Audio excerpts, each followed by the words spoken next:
Jr., Harry Griffith Kramer, Jr.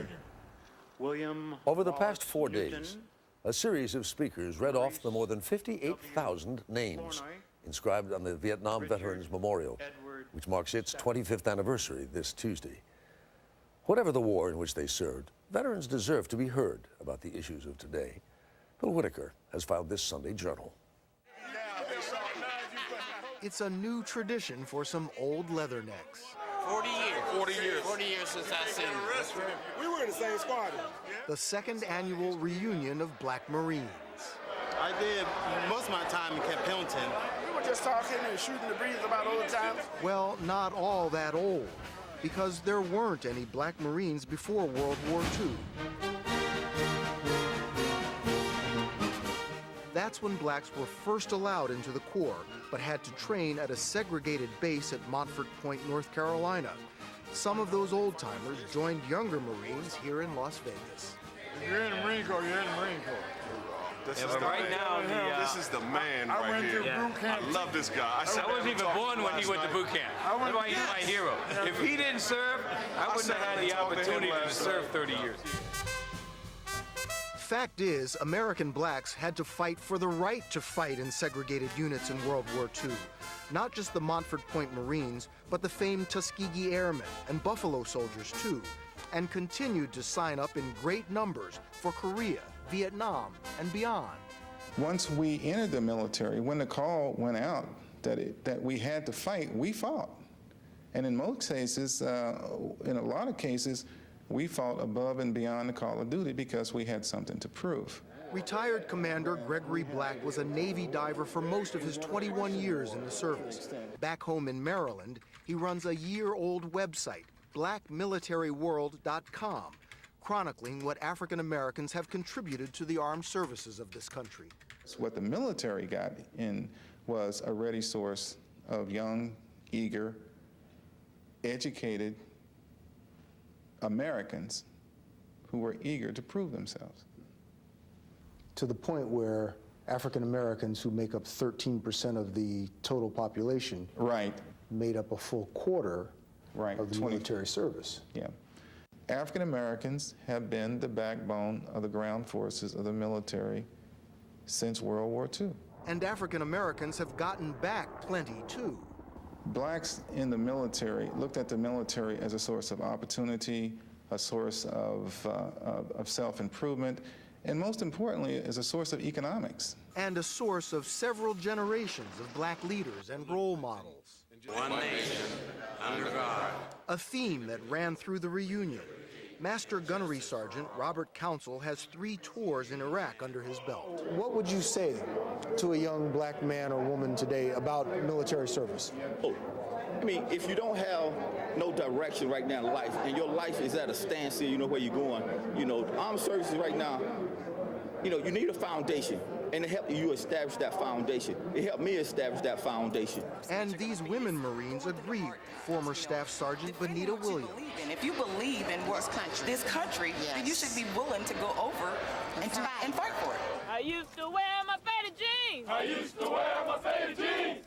But lately, the message has been falling increasingly on deaf ears. African Americans aren't signing up like they used to. Just in the last several years, enlistment by blacks in the Army, for example, has plunged, down by about half. Which means Army recruiter Sergeant Tulsa Scales has his work cut out for him, burning up shoe leather in the South Los Angeles area. Which one graduated from high school? I just graduated middle school. I was coming back to see y'all. Scales is out there reminding African Americans the Army can be a ticket to a bright future. You say, I want to be a truck driver. He say, I want to be infantry. If they say, I want a career, that's the thing we're going to talk about, a career. If they say, well, I want college money, like myself that wanted college money, that's the thing that recruiter talked to me about, college money. The concerned Department of Defense has studied why black enlistment has plummeted and found that many of the so-called influencers in the black community, parents, teachers, clergy, feel in general that Bush administration policies have hurt African Americans, and more than any other group, they oppose the war in Iraq. Hooray, Russ. Take 10th grader Maceo Sheffield. He loves his junior ROTC class at LA's Fairfax High School. I enjoy learning about respect and discipline. I like the Army. I love America. But first, Maceo will have to get past his parents, Maceo Sr. and Terry Creighton, who, like the majority of blacks in the survey, oppose the Bush administration and this war.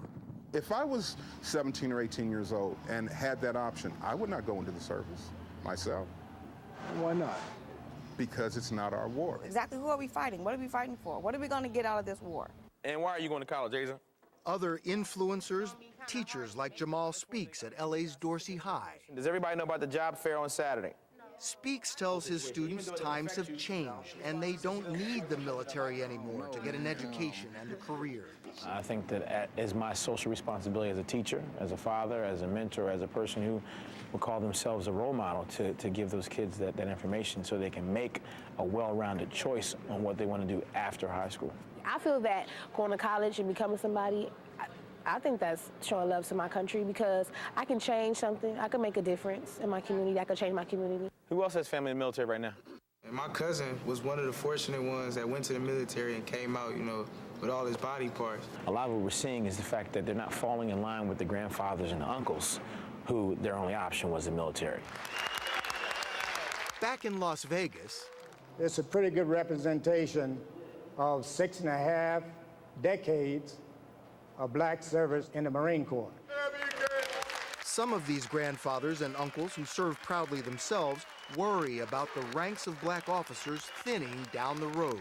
And if blacks continue to shun the military and to shun the combat roles and ratings, then there won't be any future leaders of black leaders in the military.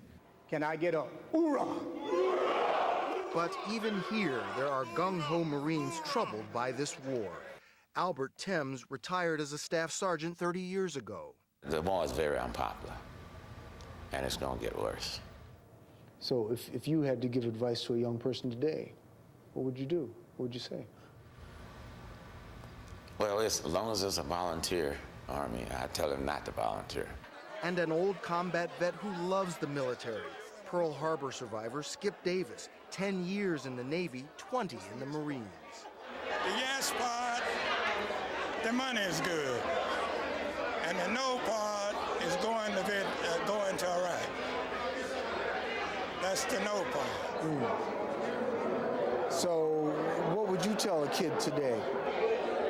I wouldn't go if I didn't have to. And they ran back in the house, man? And that's the attitude Army recruiter Sergeant Scales does battle with day after day.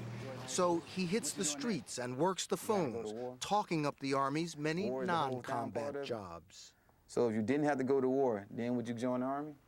If the Army could give you a scholarship or get you a situation so you can have a scholarship to still go to youth